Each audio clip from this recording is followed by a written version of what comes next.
In this lesson, we're going to talk all about bathing and how to make it a more positive experience for both you and your loved one. First, we want to start off with some general bathing tips. The first is that you want a nice, warm bathroom. One of the neurologists that I used to work with always said, if you're not sweating your butt off when you're giving somebody a shower, then it's too cold in there. So there are a couple ways that you can accomplish this. Some homes have heat lamps installed in the bathroom, so if you have one of those, that's great. You could also use a space heater, but I would encourage you to make sure it's an up-to-date model with all the new safety features. Please don't dig the one you bought in 1963 out of the attic and bring it down. You've already got enough to deal with. The last thing you want to do is burn your house down. You'll also want to make sure that you have ground fault circuit interrupters in your bathroom, just in case there is any water or shorts or splashes or anything like that. You should have those installed anyway. Next, you'll want a shower wand. You can get these pretty much anywhere. They're cheap, they're easy, but it will help you a lot, especially if you're the one giving the shower, and help you get the harder to reach places. We'll talk more about these at the end of the unit, but depending on how your faucet is set up, you may want to get a water pressure regulator. Some of the newer kinds, it's hard to regulate temperature and pressure at the same time, but a simple water pressure regulator can fix that. You also want to make sure your water heater isn't set too high, especially if your loved one is still bathing independently. It's very easy, especially as their skin gets older, to get burns and scalds and things like that. So we want to make sure our water heater is not set above 120 degrees. And you'll want to double check it. Turn your water on as hot as it can go, and then use a kitchen thermometer to check the temperature. Just because it says it's set on 120 on the actual water heater doesn't mean that that's the accurate temperature of the water coming out. You'll also want to allow your loved one to have input on what they think the right temperature is. Many people with dementia have a very narrow window of too hot and too cold, so you might have to go back and forth a little bit and get it just right for them. You'll also want to consider creating a calendar, especially in the early stages and mid stages where they might say that they don't need one or want one, which we'll talk about later. A calendar can be a good authority to say, okay, today is Tuesday, it's a shower day. You'll also want to be aware of any past trauma that your loved one may have experienced, any abuse or difficult situations that could factor into why they might be reluctant to bathe. I had a resident that was a concentration camp survivor, so it was always a very delicate procedure trying to get her to bathe, living with that past trauma. So in the early and mid stage, the main challenges that you're going to run into are your loved one not wanting to bathe. They might need reminders. You might need to create a calendar or a schedule, like I said. A lot of people in the early stages can really rely on calendars and schedules, and if you can defer authority to that, that can be very helpful. Another helpful thing to do is to use a special occasion as a reason to get ready. If you're going to have visitors or you're going to go out to dinner, something that previously in their life they would have wanted to get ready for. You should also consider that your loved one might be afraid of falling, especially if they're still living independently. A lot of times we don't hear about things like falls until later on. So if they maybe did have a fall at one point, their solution to not falling in the shower might be not taking a shower. So there are a few things you can add: grab bars, non-slip mats, and shower benches or chairs. And these will all be available in the recommended products section on our website, so you can go in and check those out. So in the early and mid stages, a lot of times our loved ones can bathe kind of semi-independently, what we call a standby assist. They might need help with their soap and shampoo and conditioner, getting those in the right order. They might need, maybe some soap put on a washcloth for them. You might need to remind them, what to do. And they might need help with some hard to reach areas. So generally you want to kind of stand outside the shower, give them as much privacy as it's safe to do so, and just make sure the process goes smoothly. So here are some of the shower benches and chairs that I mentioned. The one on the left is pretty simple. Goes in. I kind of prefer the one on the right if you have a conventional tub setup. Part of that will extend out beyond the edge of the tub, so you can sit down outside and then kind of scoot on over. In the late stages, it might be necessary to do some home modifications, especially if your loved one is a little bit larger than you, or if they have other physical ailments that make it difficult or unsafe to get in and out of the shower. So the two kind of primary modifications that can be made. This one on the left, this looks like it's probably in a facility, but it could be done in a similar manner in your home. Basically, where you would have a floor drain kind of near the toilet. So while your loved one's in the toilet, you can give them a shower there and you don't have to worry about transferring in and out of the shower. Kind of an open floor plan bathroom. The one on the right is a walk-in tub. So you can see you just step in. There's not much of a step to get over, and then can sit down, close the door, and fill it up. These are great if your loved one does enjoy baths, but sometimes the noise of the filling and being closed in can scare people who maybe aren't used to baths. The good thing about these, though, is that they're usually jetted. So being fully submersed and being with some soap and body oils in the water and run the jets can really help get people clean. If those aren't an option, and showers are a really traumatic experience for you and your loved one, it is acceptable to do more of a sponge bath. So once again, we want that bathroom nice and warm. We want all of our supplies ready. You don't want to have to leave your loved one to go get soap or shampoo or anything like that. It can also be helpful to have warm towels available. Just keep it nice and cozy. We want to allow our loved one to have as much privacy as possible. So while we're doing the sponge baths, we want to only uncover the parts of the body that we're washing. So we'll talk about it, the shower, but whether it's allowing them to stay covered up with a towel or leaving certain articles of clothing on, it can really help them feel like they have that privacy and security. Much like washing a car, you want to start at the top and work your way down and rinse the sponge out regularly. Save the dirtier parts of the body for last. You can also try to create a soothing experience or a spa-like experience. Nice music, dim the lights a little bit, provide massage, add aromatherapy. Those different types of things can make it a more positive and pleasant experience and actually turn it into somewhat of an activity. So the common bathing issues that we usually run into are that, not wanting to or needing to. They might say that they've already showered. But once again, if we have a schedule or a calendar, we can say, oh no, Tuesday and Friday are the shower days. We also have to ask, again, is this a problem? Are they that dirty? Can this be done at another time? Usually 2 times a week is perfectly sufficient for older adults, especially if you're doing regular cleanings besides the shower. So every morning and preferably every evening too, wash the higher need places. The face, armpits, other folds, or groin and backside. And it'll really help you get a little bit more mileage between your showers. Talked about fear a little bit earlier, but that can also be a major issue.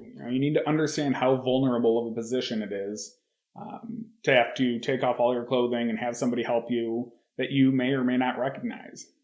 So if this is the case, we definitely want to allow them to have as much privacy as possible and cover up. We'll do a demonstration here and I'll show you how you can hold the towel over somebody and allow them to keep that on throughout the shower and really maintain that sense of privacy.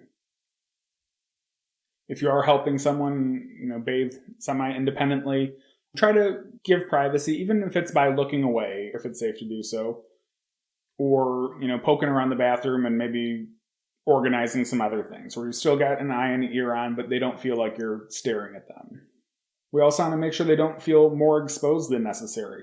If there's a door open, they might think that somebody's outside could see in. Alternatively, that can go the other way as well. If the door is closed, that can sometimes feel like they're confined. So you might have to try both ways and see what your loved one is more comfortable with. We also want to keep in mind our nonverbal communication. Our body language and our positioning can really change how our loved ones interpret the situation. As much as possible, we want to get down to their eye level and not stand above them. And we also want to avoid that kind of face-to-face confrontational stance. As much as possible, get to the side so they feel like you're doing something with them and not to them. Bathrooms can also be very noisy, so we want to be conscientious of the noise and the echoes. Another common problem is just the fear of the water or hydrophobia.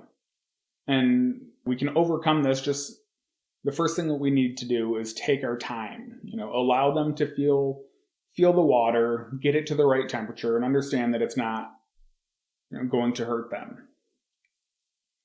After they've felt it for a little while, we can kind of gradually expose more of their body to the water. I usually, let them feel it with their hands, and then kind of get the top of their legs if they're sitting down, and then work my way up the body. You want to save the face and the neck for later on. Those are very vulnerable and sensitive positions. We mentioned water pressure regulators earlier, and making sure the temperature isn't too hot, and that can be really helpful. Our skin thins as we age, and it's really sensitive, and a lot of showers really blast out that water, and that can kind of feel like pins and needles or very jarring for someone with dementia. So a simple pressure regulator can help dial this down so it's not as intense. And if you can't do that, something that I've done many times is just take a sock and throw it over the shower head. It breaks that up, it reduces the noise, and it's more of a gentle experience. So some final tips and recap on bathing. The first thing we want to do, try to be flexible. If it doesn't work bathing at night, you can try again in the morning, or try different times throughout the day. You can also try using different terminology. If you ask your loved one if they want a shower or a bath and they get anxious or you get an instant no, try just reframing how you say it. Like maybe a spa, or let's go get clean or clean up a little bit. Remember to create a safe, warm, and comforting environment. And bathing twice a week is generally fine. If you're doing the regular cleanups every day, you maybe don't need to do full-blown showers or baths that often. And we want to remember to allow them to have as much privacy as possible. Those are our tips and tricks for bathing. There will be a short video on this kind of demonstrating technique, getting in and out of the shower, and how to allow somebody to maintain that privacy. We'll see you there. Hello, caregivers. Hey there. We're going to do a short demo here for you today to show you how to set yourself up for a successful shower experience. Now, before we even get into the shower, there's a few things we need to consider. And the first thing is gathering our supplies. So first you're going to need towels, right? So you're going to need at least 2 washcloths and at least 2 towels, and we'll explain why that is necessary later on. You're also going to need all of your soap and shampoos and anything you need for cleaning. And if you prefer to use gloves, please have those handy as well. The second thing we want to do is we want to create a warm environment in the bathroom. So we can do this by 1, a heat lamp if you have that in your house or in your bathroom. 2, by a space heater if that's safe and accessible. Or we can just simply run the water in the bathroom in the shower and create some steam and some nice warmth that way. So, that being said, now we're ready to actually start moving towards the shower. And you'll notice that I'm on the toilet right now. You might be asking yourself, why is she sitting on the toilet? Well, Ryan is going to explain that right now. So one of the reasons that we want to have all of our supplies gathered is sometimes showers have to happen kind of spontaneously. So what we want to do is we want to capitalize on our loved one's other visits to the bathroom. Because if she's already on the toilet and already has her pants down, we're already halfway there. Many of the problems that I see caregivers run into is they kind of give too much advanced warning, or they give too many details on a shower. So their loved one might be doing something completely different, and they say, okay, yeah, it's shower time. And they say, no, I'm enjoying whatever I'm doing. But if we're already here, we've already got the battle half won. So once we're on the toilet, we can simply go down and get the pants out of there. And then as we help, especially women, with their top, we want to be conscientious of their modesty and privacy. So one great tool for that is to allow them to remain covered up. And it's very easy to do. Just grab a towel, drape it over them just like that, and they're covered up and less exposed, and will also help keep them warm. And as we've talked about in communication, it can be very important too to get down on your loved one's eye level. If I was standing up, that would be a very intimidating position for her, especially if she was undressed. So we went from halfway there to now we're about 3/4 of the way there. Next, we simply ask for a hand, and we start transferring over to the shower. So the next step is to get into the shower. And remember, we want to keep our loved one covered if they're more comfortable this way. And it's perfectly acceptable to leave undergarments on underneath and shower with those on. Also, if your loved one can't hold the towel in place, you can use a hair clip or some other small clamp that you might have available to hold this in place. So how you actually get in and out of the shower is going to vary a lot about how your bathroom is set up and your loved one's physical capabilities. So for this example, we've got a pretty standard shower that you would find in many American homes, a basic shower chair, and we're going to assume that Kim has some physical limitations, but can still kind of stand and pivot and ambulate fairly well.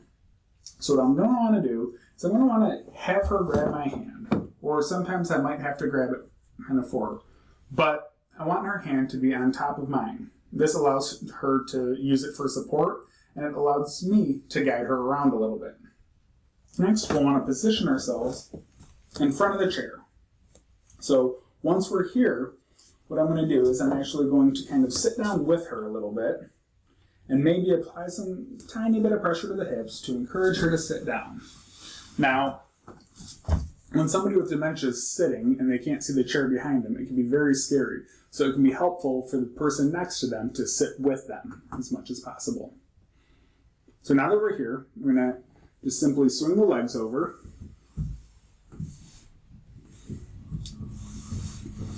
And we're in. Now, one of the things you're definitely going to want is a shower wand. So especially if there's physical limitations or they're going to be sitting, it's much easier to be able to use one of these than it is to have to rely on it coming from above. And this particular one that we have here actually just clamps onto the bottom of the tub filling spigot, and we can use that without having to do any plumbing projects. One of the first things we're going to want to do is give our loved one a washcloth. Depending on what stage they're in, you might want soap on this or not. It allows them to still be part of the showering process, and if they can bathe themselves a little bit, it preserves those abilities. We always want to allow them to do as much as possible. Next, I'm going to turn the water on and begin to get it to the right temperature. Now, you want to make sure that this water is going down the drain and not spraying your loved one, because if you blast them with too hot or too cold of water, they might just up and out of the shower right now and set you back quite a bit. Once the temperature gets close to being appropriate, I'd like to encourage them to put their hand out and let them feel the water. That way they know it's there and they can tell me if it's still too hot or too cold. And we can fine tune. Next, we'll start kind of getting other parts of the body wet a little bit. Maybe wet her washcloth, maybe get a little bit on her legs. You want to be careful not to spray too sensitive of areas. The bottoms of the feet, the face, the neck, those are all very sensitive and can be frightening for somebody with dementia. Also, if your water pressure is high or your shower head sprays really hard, it might be worth getting something to either reduce the water pressure, or a simple solution is just to cover the shower head with a sock. That'll break it up, that'll decrease the noise and decrease the kind of pins and needles that some shower heads can put out.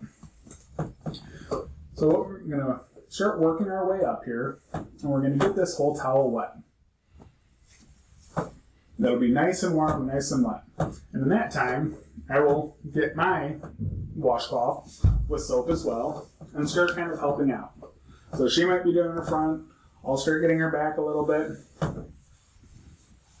and eventually we're through. Next, we want to kind of save the face and the head and the neck for last. So what I'll usually do is get a clean washcloth with whatever face soap we have and just do one of these, nice and gentle, not too much water, and then have another one that's just water to get the soap off. Now, one of the hardest things for a lot of caregivers for people with dementia is washing hair. You know, it's an intense feeling. It can involve some awkward positioning. People with dementia can be very resistant to it. I like to start at the very lowest point of their hair and then encourage them to look up. And I will stand up for this. You say, look up, and slowly work your way up. kind of massaging as we go along. Add our shampoo, and then when it's time to rinse out, I like to take a washcloth. Remember, this is why we have 4 washcloths. We can cover up the eyes and rinse it the rest of the way out. Now, if we were standing, what we could do is have her grab onto the grab bars and lean back a little bit as well. But for this demonstration, we'll do it based in the chair. It may also be worthwhile to get baby shampoo, as if that gets in their eyes, it doesn't burn and it's much less upsetting. So now that we're mostly washed up, we do need to wash the perineum and the bottom. So again, we'll do the hand under hand, have her stand up. Grab bars are great if you have them. If not, there are some available that suction on, or you can talk to a certified aging in place specialist to get, ADA accessible grab bars installed. So we'll take another clean washcloth. We'll do perineum and the bottom. Now remember, guys, it's always front to back, and then complete hosing off. So this is a good opportunity while they're up to get one of your several towels and lay it down on the shower chair. This is a dry one, and allow them to sit back down. I like to have them sit on a dry towel because that begins the process of drying as we get the rest of the body. So we would incorporate the rest of our towels and swap out this one for a dry one and allow them to hold that there.